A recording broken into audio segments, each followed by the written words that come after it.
Gracias por conectarte a ver nuestro mensaje. Si te gustaría tener la experiencia completa, con momentos de adoración y algunos anuncios importantes, nada como estar en persona. Nos reunimos todos los domingos a las 11 a.m. y 1:30 p.m. Esperamos que este mensaje sea de bendición para tu vida. En Mateo capítulo 6 encontramos una enseñanza extensa del Señor Jesucristo sobre varios temas, pero se enfoca muy particularmente en las finanzas, lo que él llama el tesoro, y habla muy directamente en sí de la provisión, la generosidad. Quiero leer solo 3 de los versículos aquí. Versículo 21, porque donde esté tu tesoro, allí estará también tu corazón. Versículo 24, nadie puede servir a 2 señores, porque o aborrecerá a uno o amará al otro, o apreciará a uno y despreciará al otro. Ustedes no pueden servir a Dios y a las riquezas. Y el versículo 33, pero busquen primero su reino y su justicia, y todas estas cosas les serán añadidas. El tema del pasaje sí es el dinero, pero Jesús va a la raíz, no lo habla superficialmente. Y si te pones incómodo cuando se trata este tema, tristemente sí ha habido abusos de ello. Me puede eso, pero no debemos permitir que eso nos robe de lo que sí enseña la Biblia, aún de boca del Señor Jesucristo, directamente, ampliamente sobre este tema. Dicen que hay más de 2000 versículos relacionados con el dinero y el dar en la Biblia, y varias de las parábolas que contó el Señor Jesús tienen que ver. Pero aquí confronta temas de raíz. ¿Dónde está mi corazón? No se trata solo de dar, se trata de el porqué, la motivación. ¿Dónde está mi corazón? ¿Dónde está mi tesoro? Está mi corazón. ¿Quién es mi Señor? Él aclara, no puedes tener 2 señores. Sí, por eso ya es solo una esposa, porque eso no funcionaba desde que Jesús dijo eso. No se crean, no sé por qué están tan serios, ¿verdad?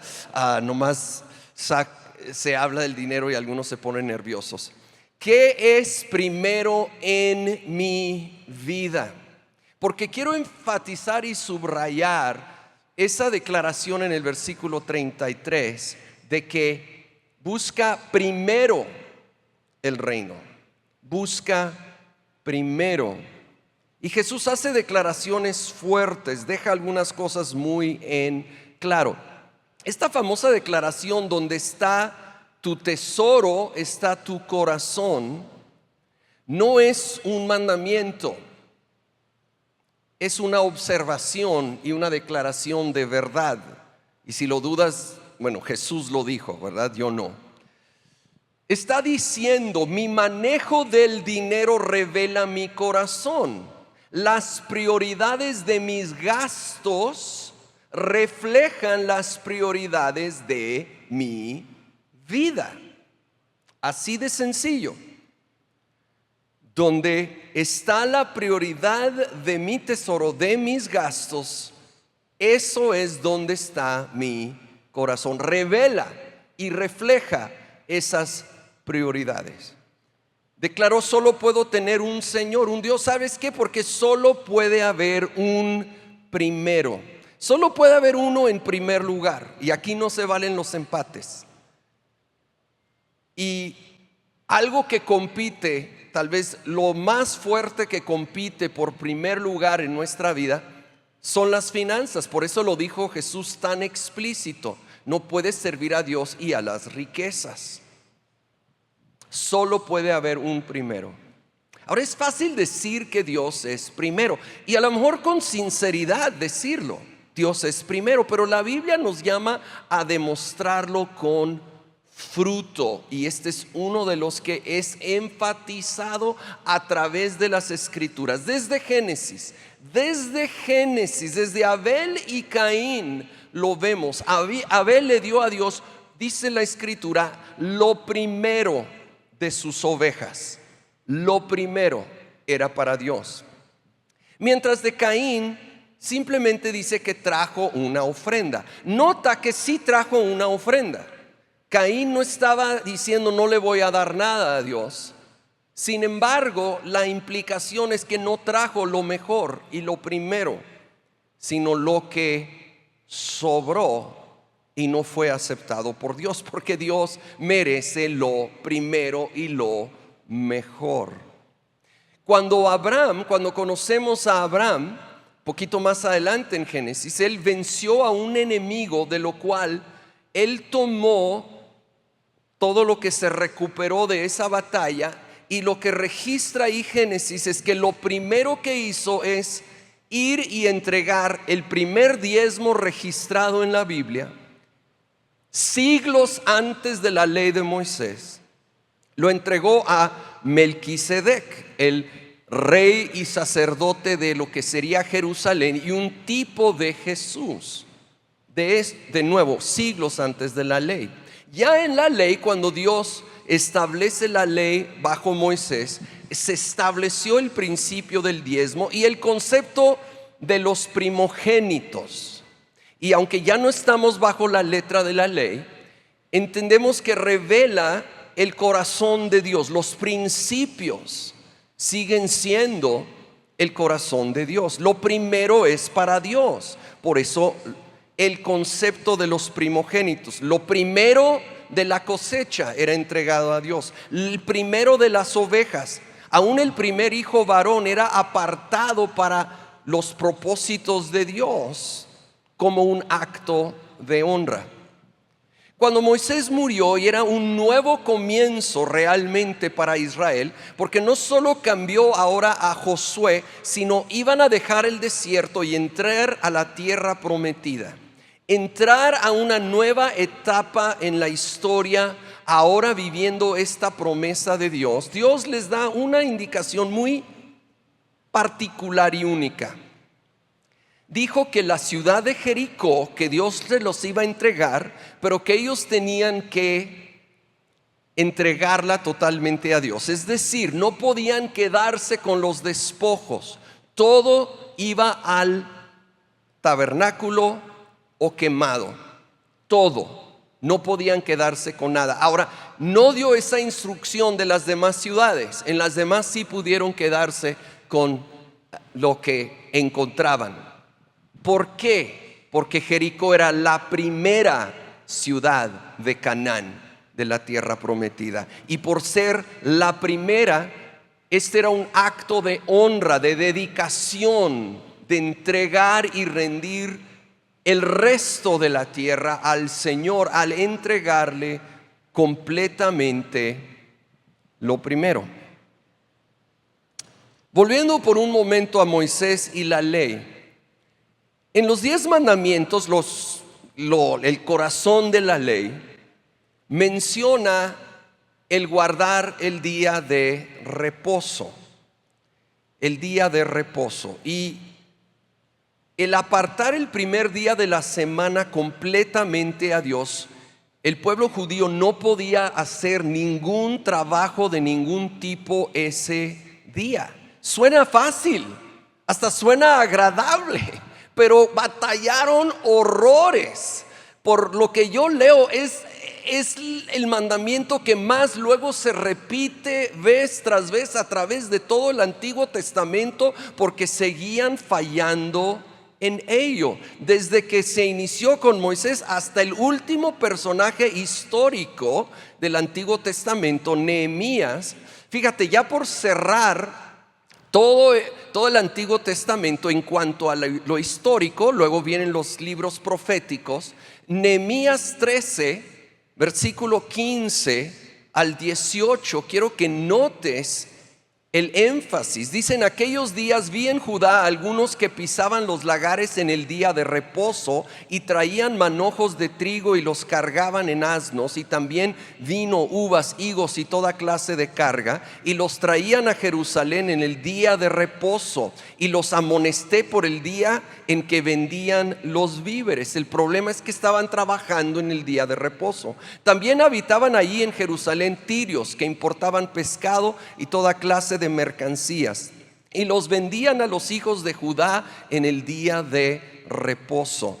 Entonces reprendí a los nobles de Judá y les dije: ¿qué acción tan mala es esta que cometen profanando el día de reposo?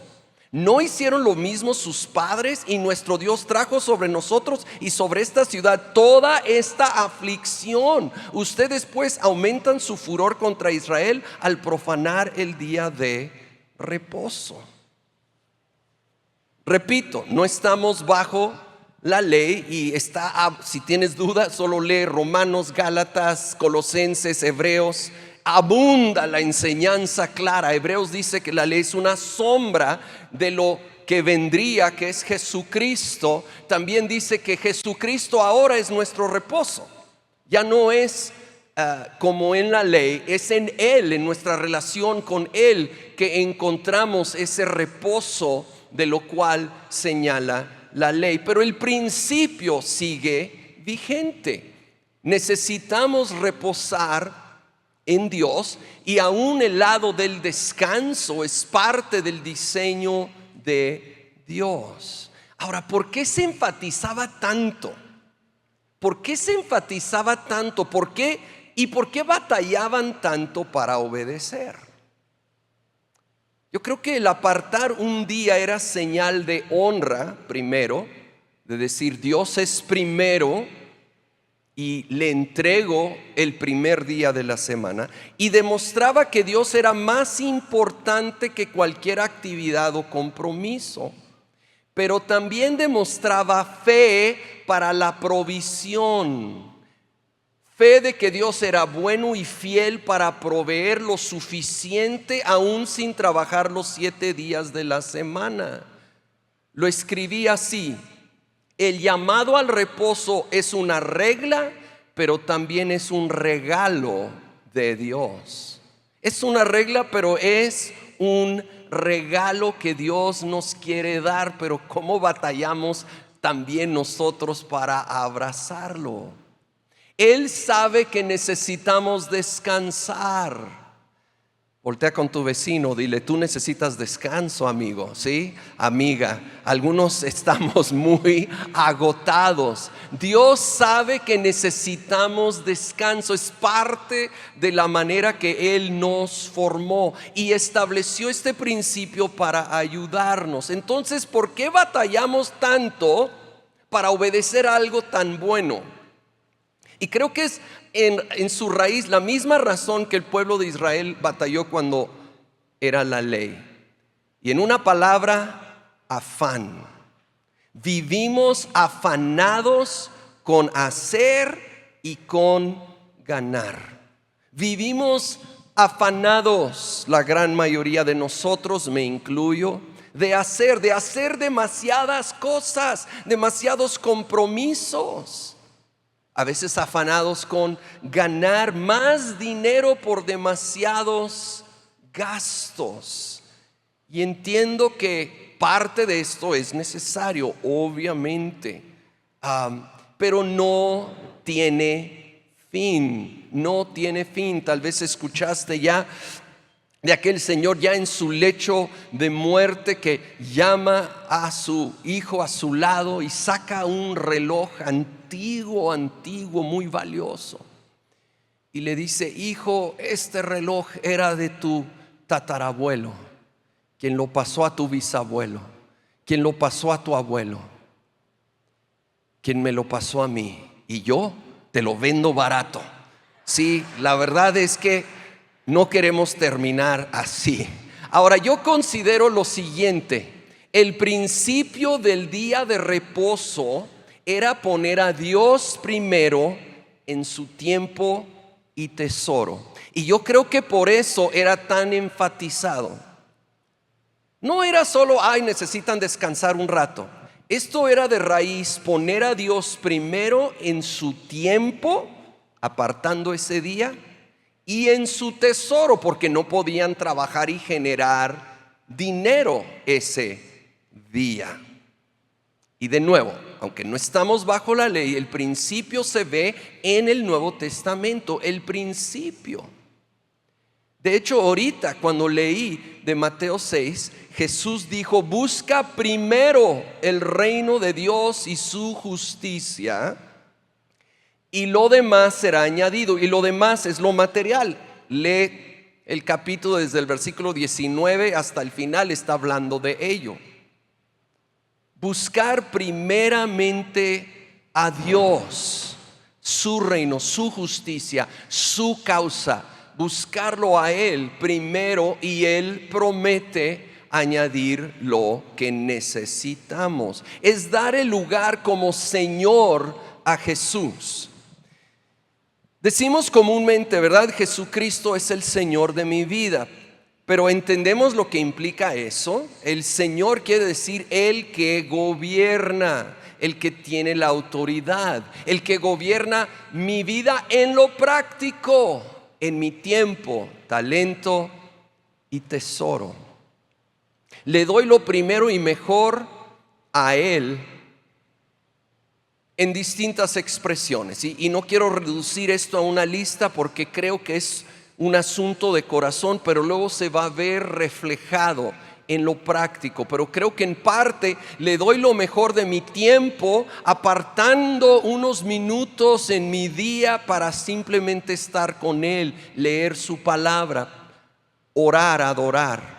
Le doy lo primero de mi tiempo con lo que ustedes están haciendo el día de hoy, en el primer día de la semana, apartando un tiempo para congregarme, y otros todavía lo llevan a servir también en la iglesia o fuera de la iglesia. Muchos también sirven al Señor.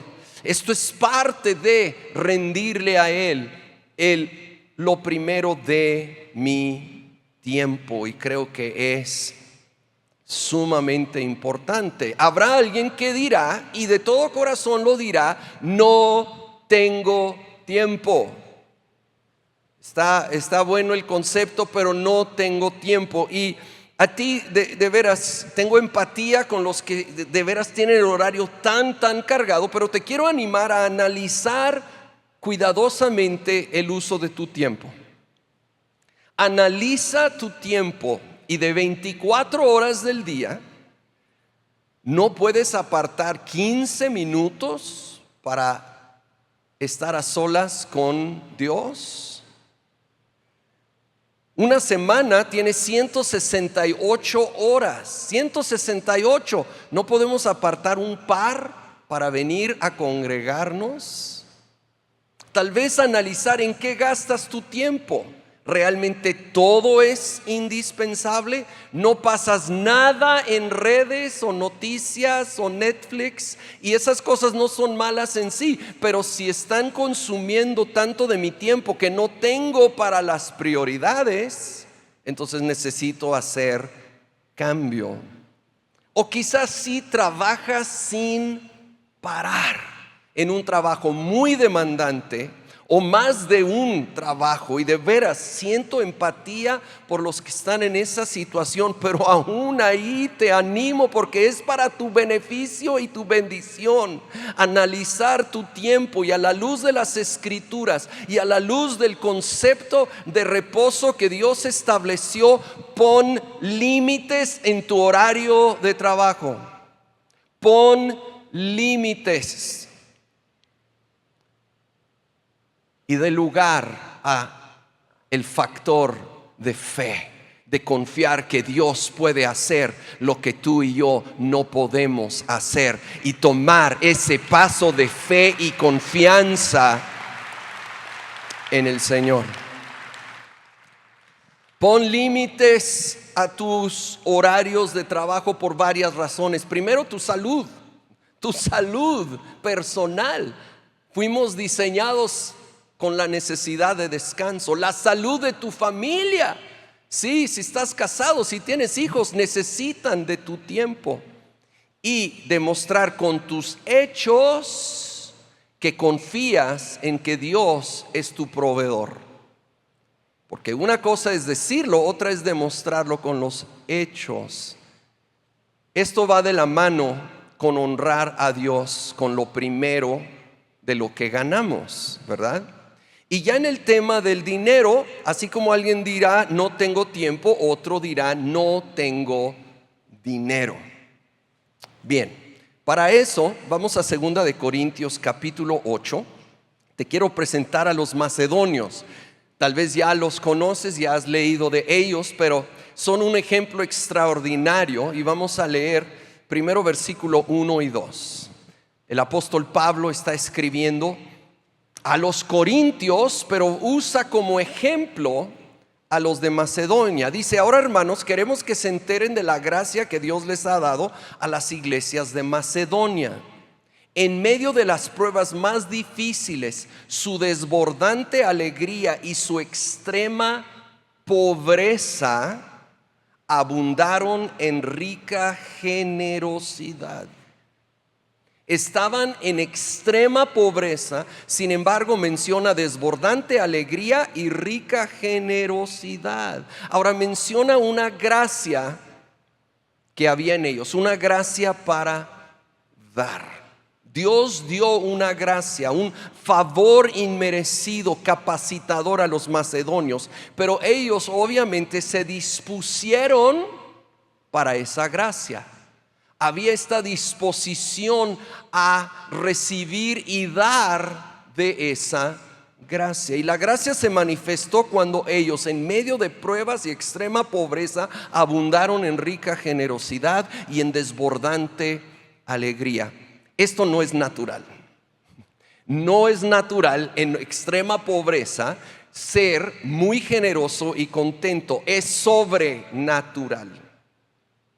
Pero ¿qué crees? Tú y yo podemos vivir así. Tenemos el mismo Dios y Él extiende esa gracia a nuestras vidas también si nos disponemos. Ahorita voy a avanzar un poco en el pasaje y creo llegar a la clave principal, pero lo que sí puedo ver es que claramente su fuente de gozo no era lo material ni sus circunstancias. Su fuente de gozo era su relación con Jesucristo. ¿Cuál es mi fuente principal de gozo? Principal. Obviamente nos da gusto cuando nos va bien en muchos temas, incluyendo las finanzas. Obvio, vivimos en este mundo. Pero ¿cuál es mi principal fuente de gozo, de plenitud? Si son las finanzas, si son las circunstancias, es voluble, es pasajero. Necesita, como hijos e hijas de Dios, ser nuestra relación con Cristo Jesús. Saber que somos hijos e hijas de Dios. Saber que Él nos ama. Saber que Él está con nosotros en las buenas y en las malas. Saber que contamos con Él. Él es nuestro más grande tesoro. Él es la fuente, o debe de ser, nuestra principal fuente de gozo. Esto es lo más valioso. Y es lo único que no cambia. La economía se puede ir a la ruina, se pueden perder trabajos, pero nuestra fe en Jesucristo no cambia. Nuestro Dios no cambia. Él está con nosotros y Él puede sostenernos en todo tiempo. Vuelvo al pasaje, vamos a seguir leyendo, versículo 3. Soy testigo de que dieron espontáneamente tanto como podían y aún más de lo que podían. Lo que podían, yo así lo interpreto, era lo que estaba dentro, era estirarse, pero dentro de sus posibilidades limitadas.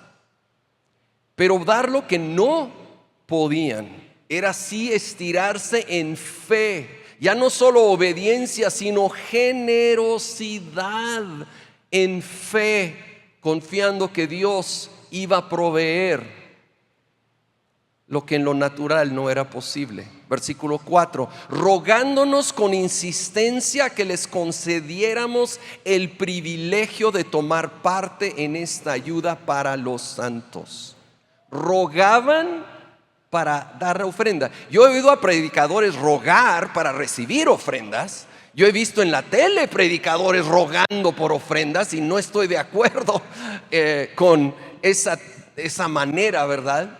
Pero nunca había oído de gente rogando para participar, pero así sucedió con los macedonios. Rogaban por el privilegio de dar sus ofrendas. ¿Saben qué? Creo que habían entendido algo que tú y yo necesitamos entender. El participar en el avance del reino de Dios es un privilegio que nos debe llenar con alegría, por lo cual queremos participar, queremos ser parte. Yo quiero ser parte del avance del reino de Dios aquí en la tierra en todas las maneras que Él me llama a hacerlo. Y el versículo 5, donde creo yo está la frase clave de este asunto. Incluso hicieron más de lo que esperábamos, ya que se entregaron a sí mismos, primeramente al Señor y después a nosotros, conforme a la voluntad de Dios. Se entregaron a sí mismos, primeramente al Señor y después a nosotros, escribe Pablo, conforme a la voluntad de Dios. Esto no era simplemente una decisión superficial, era una entrega de corazón. Señor, soy tuyo. Se entregaron completamente a Dios y de allí a la obra de Dios, en este caso a la obra que Pablo estaba encabezando. Pero tiene que empezar allí. Tiene que empezar con esa rendición de decir: Dios es primero en mi vida, es lo más importante en mi vida. Y eso va a incluir en todas las expresiones de mi vida, incluyendo en mi tiempo, mi talento. Mi talento es usar tal vez tu trabajo, tal vez servirle dentro o fuera de la iglesia, o si es en el trabajo, hacerlo de una manera que honra a Dios. Buscar ser excelente en ese trabajo como representante de Jesucristo. Y de esa entrega de corazón, uno de los frutos será la generosidad. Y esto demuestra lo que enseñó Jesús: donde está tu tesoro, ahí está tu corazón. Entonces debo asegurar que mi corazón está completamente rendido al Señor, y de ahí va a seguir naturalmente el rendirle cada aspecto de mi vida. Sabes, hay un pensamiento muy común pero muy equivocado, como de sustituir cosas o reemplazar una con la otra. Bueno, yo honro a Dios en este aspecto de mi vida y eso me da permiso de no hacerlo en otra. El ejemplo más, esto es muy extremo, ¿verdad? De repente hay personas que se dedican a actividades criminales y creen que con dar una ofrenda a Dios ya Dios perdona y casi bendice su actividad criminal, ¿verdad? Todos podemos ver el gran error bíblico de eso, pero hablando más en lo más sutil y común dentro de una iglesia, hay un pensamiento similar, de nuevo más sutil, pero bueno, si soy fiel con darle lo primero de mis finanzas, entonces no le tengo que dar lo mejor de mi tiempo. O el otro lado de la moneda: si le doy lo mejor de mi tiempo sirviéndole, ya no le tengo que dar lo mejor de mis finanzas. Pero entonces estarías diciendo: Él es Señor de parte de mi vida. Y no sé tú, pero yo quiero que sea Señor de toda mi vida. Si yo mantengo el control de mi tiempo, talento o tesoro, dependo solo de mí en ese aspecto. Y yo prefiero 1,000,000 de veces poner en manos de Dios mi vida, familia y finanzas. Y pensé mucho en esta siguiente frase, pero lo creo: Dios solo bendice lo que le rendimos. Dios solo bendice lo que le rendimos. Si yo quiero mantener el control de este aspecto de mi vida, yo le estoy cerrando la puerta a esa bendición de Dios. Yo estoy diciendo con mis acciones: yo me encargo de esto. Creo que debo hacerme unas preguntas incómodas, como: ¿realmente le he rendido a Dios mi tiempo y tesoro? ¿Soy generoso? Es más, déjalo, hago más incómodo. Si le preguntaba a la gente que me conoce, honestamente dirían que soy generoso. ¿Qué o quién es primero en mi vida? Y quiero ir concluyendo siendo muy práctico.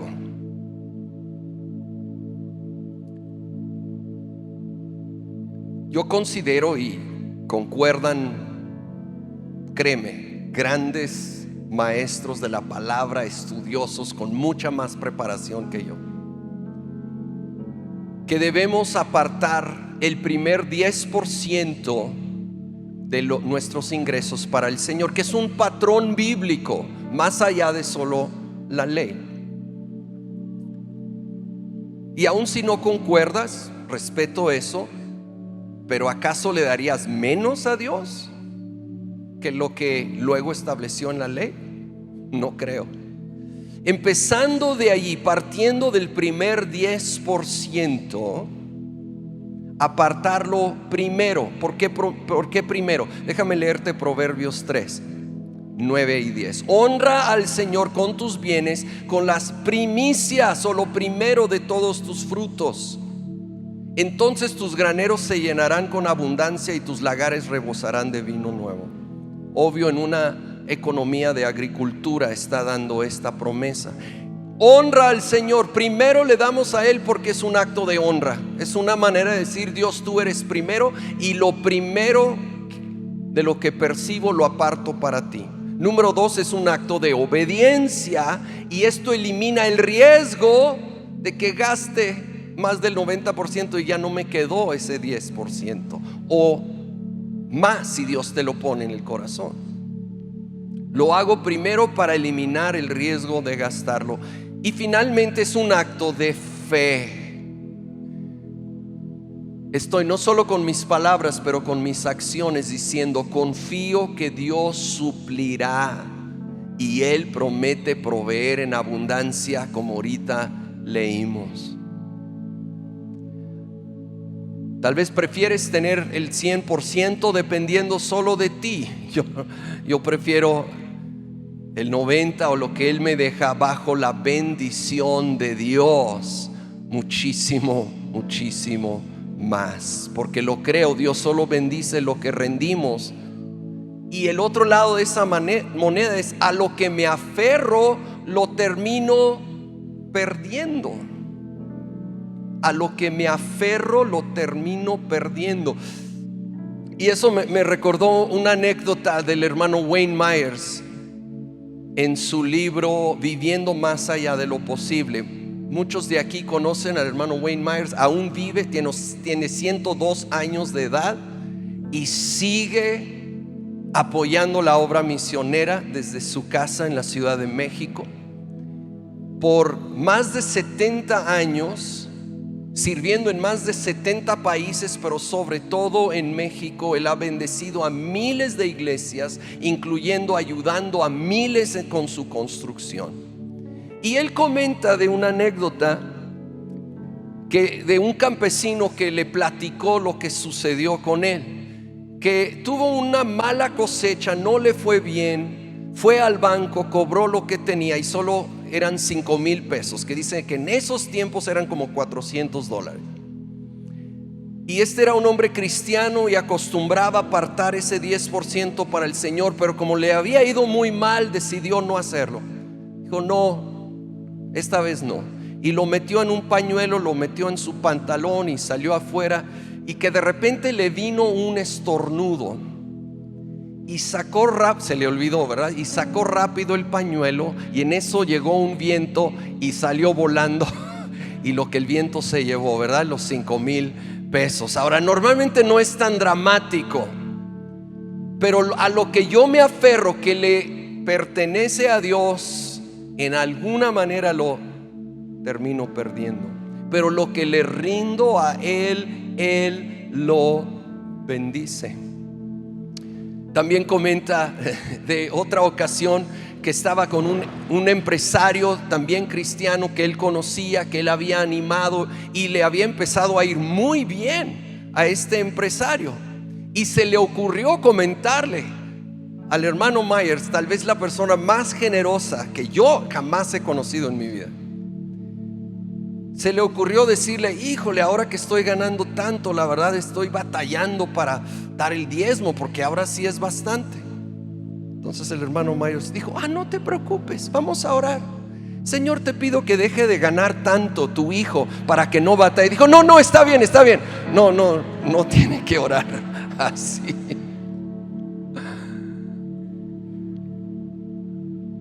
Regreso y termino donde empecé, Mateo 6:33. Y quiero orar juntos. Pero busquen primero su reino y su justicia, y todas estas cosas les serán añadidas. ¿Por qué no cierras tus ojos? Tal vez estás batallando y estás estresado y de veras quieres honrar a Dios con tu tiempo, con tu tesoro, pero yo sé que a veces es difícil.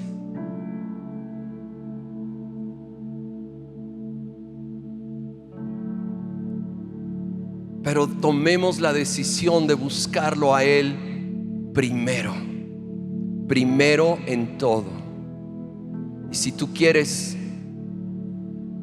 orar eso, toma un momento.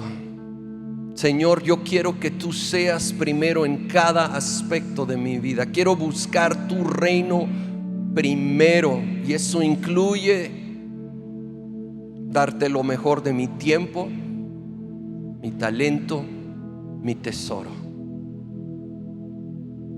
Y Señor, yo pido, conforme a tu palabra, que todo lo demás sea añadido.